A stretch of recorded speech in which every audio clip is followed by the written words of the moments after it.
कैसे हो स्टूडेंट? सभी अच्छे से होंगे। अपना टॉपिक चल रहा है स्ट्रेट लाइन, एक सीधी रेखा। सीधी रेखा और सीधे पर्सन्स बहुत ही अच्छे होते हैं। स्ट्रेट लाइन कैसे होती है, उसका स्लोप, उसकी प्रवणता कैसे बनती है, इसके बारे में अपन डिस्कस कर चुके हैं।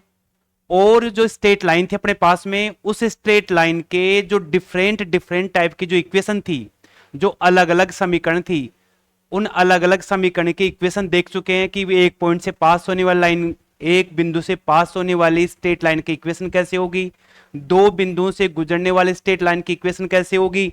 और देखा था अपन ने क्या कि एक स्ट्रेट लाइन अपने पास आ रही है, यदि वो इस प्रकार से एक इंटरसेक्ट कर रही है तो यहां पर ये जो ये डिस्टेंस है, ये इसका एक्स एक्स का अंतःखंड कहलाएगा और ये वाला क्या कहलाएगा, वाई एक्स पे काटा गया अंतःखंड कहलाएगा। इसके बारे में अपन डिस्कस कर चुके थे भैया पर। अब आज की क्लास में अपन चर्चा करेंगे कि एक स्ट्रेट लाइन का लंबवत रूप क्या होता है, लंब रूप क्या होता है इसका, या normal form of straight line. और एक और टॉपिक लेंगे इसके साथ में, parametric form of straight line यहां पर। तो देखिए आज की क्लास का टॉपिक है अपना क्या, सरल रेखा का सरल रेखा का लंब रूप। लंब रूप या यूं बोल सकते हैं क्या, normal of a straight line. Normal of straight line, ये लंब रूप कैसे बनता है वो देखते हैं भाई। क्वेश्चन सोल्व करते समय इसका यूज कैसे करेंगे वो देखते हैं भाई। तो देखिए स्ट्रेट लाइन बहुत ही खास किस्म का टॉपिक है ये। अपन इसके बारे में अलग अलग टॉपिक ऊपर डिस्कस कर चुके हैं। ये टॉपिक देख कैसे होगा वो देखते हैं भाई। देखें यहां पर, जैसे मैं यहां पर एक, ये मेरे पास में क्या बन गया, एक्स एक्स बन गया भाई। ये मेरा क्या आ गया, वाई एक्स आ गया भाई यहां पर। ठीक है। तो अब इसमें मैंने एक स्ट्रेट लाइन यहां पर, जैसे मान लीजिए कि एक स्ट्रेट लाइन मैंने ड्रॉ कर दी, खींच दी इस प्रकार से, एक स्ट्रेट लाइन यहां से खींच दी भाई। ये इसका ए हो गया इंटरसेक्टिंग पॉइंट, काटने वाला बिंदु, ये हो गया बी, हो गया बी। अब इस स्ट्रेट लाइन पर एक पॉइंट ले लिया आपने, ये वाला। इस पॉइंट से इसके मूल बिंदु पर एक आपने यहां पर लंब खींच दिया भाई। ये ओ हो गया, ये इसको आर बोल सकते हो। ये लंब, ये जो लंबवत दूरी है इसको आप पी से डिनोट कर दीजिए भाई यहां पर। और यहां पर ये जो कोण बन रहा है, इस एक्स एक्स की धनात्मक दिशा के साथ, पॉजिटिव डायरेक्शन के साथ जो एंगल बन रहा है, उसको आप है ना, इसको आप थीटा बोल दो या एल्फा बोल दीजिए भाई। ये लीजिए एक स्ट्रेट लाइन है, इस प्रकार से खींची गई कि यहां पर एक्स एक्स और वाई एक्स को दो अलग अलग पॉइंटों पर काटती है। यहां पर ये जो पॉइंट है, इस पॉइंट से इस मूल बिंदु से, यानी इसकी लंबवत दूरी, मूल बिंदु से इसकी लंबवत दूरी क्या हो गई, पी हो गई यहां पर। ठीक है, क्लियर है। अब देखें यहां पर क्या करते हैं, अब इस स्ट्रेट लाइन का लंब रूप का जो समीकरण है, लंबवत रूप कैसे निकालते हैं वो देखते हैं भाई। यहां पर अपने पास में क्या दे रखा है भाई, ये वाला जो एंगल है मेरे पास में, ये वाला एंगल 90 डिग्री का है भाई, ये वाला। ठीक है, ये एल्फा हो गया यहां पर। तो अब यहां से मैं इसका लंब रूप लेना है तो मैं क्या करूंगा, देखना कि ये जो मेरे पास में त्रिभुज बना हुआ है, त्रिभुज ओ आर ए, यहां पर तो लिखें क्या, सरल रेखा, सरल रेखा ए बी एक्स एक्स के साथ, एक्स एक्स के साथ धनात्मक दिशा में, धनात्मक दिशा में एल्फा कोण बनाती है भी, कोण बनाती है। तथा यहां पर ये जो अपने पास में मूल बिंदु ओ से इस सरल रेखा की लंबवत दूरी, मूल बिंदु, मूल बिंदु ओ से सरल रेखा ए बी की लंबवत दूरी P है भी। वापस देखें एक बार और, यहां से लंबवत दूरी, परपेंडिकुलर डिस्टेंस अपने पास P दे रखी है, ये एंगल मेरे पास एल्फा दे रखा है भाई यहां पर। अब इस रेखा की लंब रेखा का या लंब रूप इसका ज्ञात करेंगे तो मैं लेऊंगा यहां पर जो ट्राइंगल है, त्रिभुज ओ ए आर में, यहां पर इसको ध्यान से देखिए, क्लियर हो गया। तो यहां से मेरे पास ये साइड है, इस 90 डिग्री के सामने क्या होगा, परपेंडिकुलर होगा, और ये क्या हो गया, इसका बेस हो गया। तो मैं लिखूंगा सेक एल्फा, इसका सेक एल्फा क्या होगा, O A upon O R. O A is equal क्या आ गया, ओ आर सेक एल्फा, और इस ओ आर की लंबवत दूरी क्या दे रखी है भाई आपको, दे रखी पी। तो ये मेरे पास बन गया सेक पी सेक एल्फा आ गया भाई, यहां पर लीजिए बन गया। ये वाला एल्फा है, ये वाला 90 डिग्री का, यदि इस एंगल को मैं एल्फा बोलूंगा तो ये वाला एंगल बनेगा मेरा क्या, 90 माइनस एल्फा का एंगल बन जाएगा। तो ऐसे ही मैं क्या करूंगा, ट्राइंगल मेरे पास दूसरे वाला कौन सा ट्राइंगल, त्रिभुज ओ बी आर में, इस ट्राइंगल में देखे ध्यान से, तो इसमें ये एल्फा के सामने ना, ये तो 90 डिग्री का, ये तो मेरे पास क्या बन गया, लंबवत हो गया, लंब हो गया, और यहां पर अपने पास में इसके सामने एल्फा के सामने क्या हो गया अभी, ये तो 90 डिग्री का, तो ये सॉरी कर्ण कहलाएगा, हाइपोटेन्यूज कहलाएगा, ये लंब कहलाएगा, और ये अपने पास क्या कहलाएगा, आधार कहलाएगा। तो इस जो अपने पास में ट्राइंगल देखा, त्रिभुज दे रखा था, इस त्रिभुज का क्या निकालिए आप, कोसेक एल्फा निकाल लो, कोसेक एल्फा। कोसेक एल्फा के सामने लंब होगा, ये इसका आधार हो गया, ये कर्ण हो गया इसका, ये आधार हो गया। तो मैं लिखूंगा क्या लिखूंगा, O B upon O R यहां पर, ठीक है। कोसेक एल्फा क्या आ गया भी, ओ बी मेरे पास अननोन है, ओ आर की लेंथ यहां से ये लंबवत दूरी क्या दे रखी पी, तो ओ बी की वैल्यू क्या आ गई भी, O B is equal P cosec alpha बन गया अभी यहां पर, ये दोनों आ गए मेरे पास। तो यहां से जो मेरे पास में ये वाली वैल्यू थी, यहां से यहां तक का ये जो खंड है ना, ये कहलाएगा एक्स एक्स का अंतर खंड है, इंटरसेप्ट ऑन एक्स एक्स हो गया अभी ये वाला। यहां से यहां तक का जो पार्ट है, ये वाई एक्स का इंटरसेप्ट आ गया, वाई एक्स का अंतःखंड आ गया। तो मैं लिखूंगा क्या, सरल रेखा का अंतःखंड रूप, सरल रेखा का अंतःखंड रूप, अंतःखंड रूप वो क्या होता है, X upon A and Y upon B is equal 1 यहां पर आ गया। तो यहां से यहां तक की जो लेंथ अपने पास में, ये क्या कहलाएगा, एक्स एक्स का इंटरसेप्ट कहलाएगा, अंतःखंड कहलाएगा। इसकी लेंथ मेरे पास क्या आ गई, पी पी सेक एल्फा, और इसकी लेंथ आ गई मेरे पास क्या आ गई, पी कोसेक एल्फा आ गई भाई। ये दोनों वैल्यू मैं इसमें पुट करूंगा तो मेरे पास क्या बन जाएगा, X upon P sec alpha plus Y upon P cosec alpha is equal कितना, एक। यहां पर ये 1 अपॉन सेक है भाई, यहां पर यूं बोल सकते हैं, तो क्या बन गया, कोस बन गया।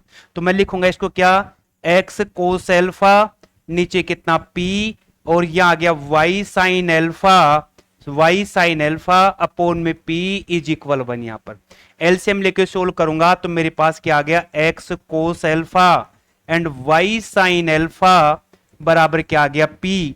ये मेरे पास क्या आ गया भाई, इसका ये जो रेखा है अपने पास में, इस रेखा का लंब रूप आ गया, normal form, normal of a straight line, normal form है भाई अपने पास, यहां पे बोल सकते हो normal form of a straight line. एक रेखा की लंबवत दूरी ज्ञात करने का ये मेरे पास क्या आ गया, फॉर्मूला आ गया। तो ये x तो क्या होगा, एक्स एक्स का एक्स एक्स को रिप्रेजेंट करेगा, y वाई एक्स को रिप्रेजेंट करेगा, और ये जो मेरे पास एल्फा है, ये अल्फा कहलाएगा एक्स एक्स की पॉजिटिव डायरेक्शन के साथ, एक्स एक्स की धनात्मक दिशा के साथ बनने वाला एंगल कहलाएगा, कोण कहलाएगा भाई यहां पर। तो ये जो मेरे पास एक इक्वेशन बनती है, इस इक्वेशन को बोलूंगा किसी सरल रेखा का लंब रूप बोल दीजिए, या normal form of a straight line. यहां पर क्लियर हो गया। तो यहां से ये जो लंबवत दूरी है, इसको पी से डिनोट करेंगे, ये पी की लेंथ कहलाएगी, धनात्मक होती है, प्लस में लिखी जाती है इसको यहां पर, ठीक है। अब इसके बाद देखते हैं अपने क्या, कि एक स्ट्रेट लाइन है अपने पास में, उस स्ट्रेट लाइन क्या करते हैं अपने यहां पर, पैरामेट्रिक फॉर्म, सरल रेखा का प्राचालिक रूप, सरल रेखा का प्राचालिक रूप यहां पर, या यूं बोल सकते हैं क्या, parametric form of a straight line, straight line. यहां पर इस पैरामेट्रिक फॉर्म में कैसे बनती है वो देखते हैं भाई यहां पर। तो सबसे पहले इसमें वर्ड आ रहा है एक पैरामेट्रिक, क्या होता है, प्राचालिक होता है क्या। जैसे मैं लिखूं यहां पर एक लिख दिया मैंने, y इज इक्वल 2x लिख दिया भाई ऐसे यहां पर, ये तो y इज इक्वल क्या लिख दिया, 2x। दूसरा जैसे इसी को मैं लिख दूं क्या, x इज इक्वल एल्फा लिख दिया और y इज इक्वल, इस x की जगह ये एल्फा लिख दो तो क्या बन गया, 2 एल्फा बन गया भाई यहां पर। तो यहां पर ये वाली जो इक्वेशन है, ये वाली जो समीकरण है, इसको आप इसमें देखिए, इस x में ये जो x है ये y है, ये जो दो वेरिएबल दे रखे हैं इन दोनों में डायरेक्ट रिलेशन है भाई यहां पर, इन दोनों में डायरेक्ट रिलेशन हो गया एक तरह से यहां पर। और यहां मैं देखूं कि ये जो x किसके इक्वल है, एल्फा के, या y किसके इक्वल है, 2 एल्फा के। तो यहां पर ये x और y जो वेरिएबल है अपने पास, ये वाला x और ये वाला y, ये दोनों वेरिएबल डायरेक्ट रूप में एक दूसरे से रिलेटेड नहीं है यहां पर। ये इस एल्फा के साथ ना इनका रिलेशन है, तो ये एल्फा क्या कहलाएगा, एक प्राचाल कहलाएगा, पैरामेट्रिक कहलाएगा, रियल पैरामेट्रिक बोल सकते हो, वास्तविक प्राचाल बोल सकते हो।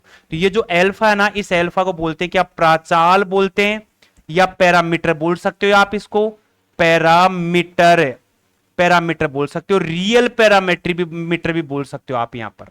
तो ये कहलाती है कि दो जो वेरिएबल अपने पास दे रखे हैं उन दोनों वेरिएबल एक थर्ड वेरिएबल के रूप में, यानी उन दोनों वेरिएबल का रिलेशन एक तीसरे वेरिएबल के रूप में आता है, तो ऐसी इक्वेशन कहलाती है, पैरामेट्रिक फॉर्म कहलाती है। और वहां जो थर्ड वेरिएबल अपने पास में, इसे क्या बोलेंगे, पैरामीटर बोलते हैं या प्राचाल कहते हैं। तो यहां पर जो अपने पास में स्ट्रेट लाइन है, इस स्ट्रेट लाइन क्या करेंगे, प्राचालिक रूप लिखेंगे, parametric form of straight line अपने देखते हैं यहां पर। तो देखिए इसके लिए क्या करते हैं, सबसे पहले देखिए कि स्ट्रेट लाइन आप खींचिए। देखो तो यहां पर जैसे मैंने एक स्ट्रेट लाइन ये बना दी भाई, यहां पर ये एक्स एक्स हो गया और ये मेरा क्या हो गया, वाई एक्स बन गया भाई यहां पर। इस स्ट्रेट लाइन पे क्या करते हैं, देखिए अपन क्या करते हैं, एक मैंने इस एक्स एक्स के ऊपर एक लाइन खींच दी भाई यहां पर इस प्रकार से, ये लीजिए, ठीक है। और यहां पर ये जो कोण है मेरे पास में, ये कोण क्या बोल दिया मैंने, एल्फा बोल दिया, थीटा बोल दिया, एक्स एक्स की धनात्मक दिशा के साथ बनने वाला एंगल, एक्स एक्स की पॉजिटिव डायरेक्शन के साथ बनने वाला एंगल आ गया अभी यहां पर। अब मैं बोलूं कि यहां पर मेरे पास एक पॉइंट है ए, इस ए का कोऑर्डिनेट आ गया मेरे पास x1 है, y1 आ गया भाई यहां पर। एक दूसरा पॉइंट ले लिया मैंने, क्या दूसरा पॉइंट ले लिया मैंने, जैसे यहां बोल दूं क्या, r बोल दूं या b बोल दूं भाई, इसका कोऑर्डिनेट लिख दिया मैंने, x और y लिख दिया भाई यहां पर। ये जो दो निर्देशांक दे रखे, इन दोनों निर्देशांक के बीच की डिस्टेंस है ना, ये डिस्टेंस क्या है भाई, r है। और ये r एक वेरिएबल है, परिवर्तनशील है, ये डिस्टेंस चेंज हो सकती है भाई यहां पर। क्लियर हो गया, ठीक है भाई। अब मैं क्या करता हूं, देखिए यहां से इसमें लिखूंगा क्या, यहां से आप जैसे एक ट्रायंगल बनाओ, त्रिभुज बना लीजिए आप यहां पर, ये लीजिए, ठीक है। ये मेरे पास आ गया, जैसे मैं ओ डाल देता हूं भाई यहां पर, ये लीजिए।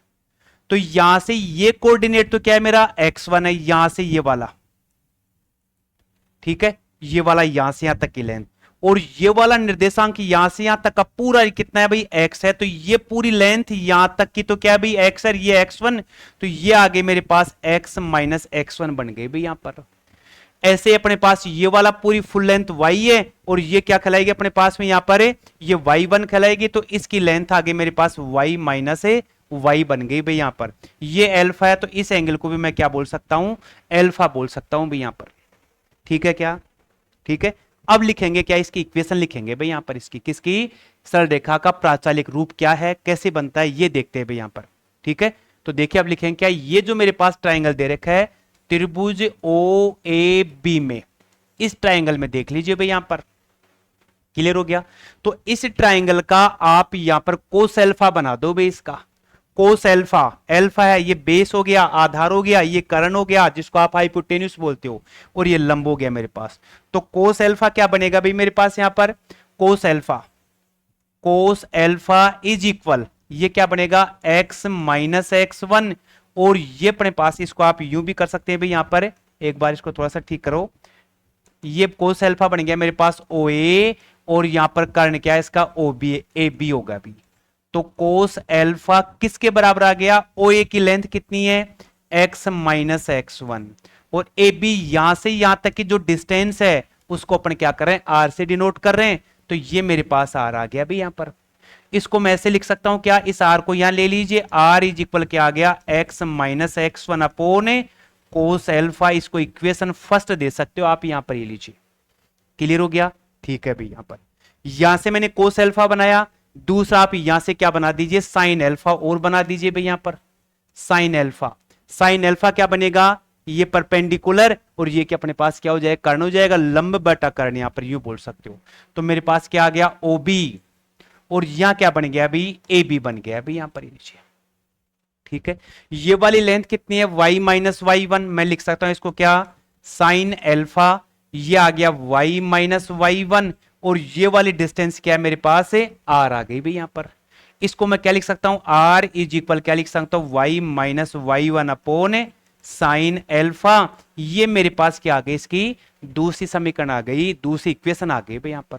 ये जो मेरे पास दो इक्वेशन बनी हुई है, इक्वेशन फर्स्ट और सेकंड जो इक्वेशन बनी हुई है अपने पास में, इसकी राइट साइड देखिए आप यहां पर, ये राइट साइड आर है, यहां भी आर है, तो लेफ्ट साइड आर है तो ये भी आर है, तो राइट भी क्या हो जाएंगे, आ जाएंगे क्या, इक्वल है। तो क्या बन गया, X minus X one upon cos alpha, cos alpha, y minus Y one upon sine alpha, और इक्वल में कितना है, r है यहां पर।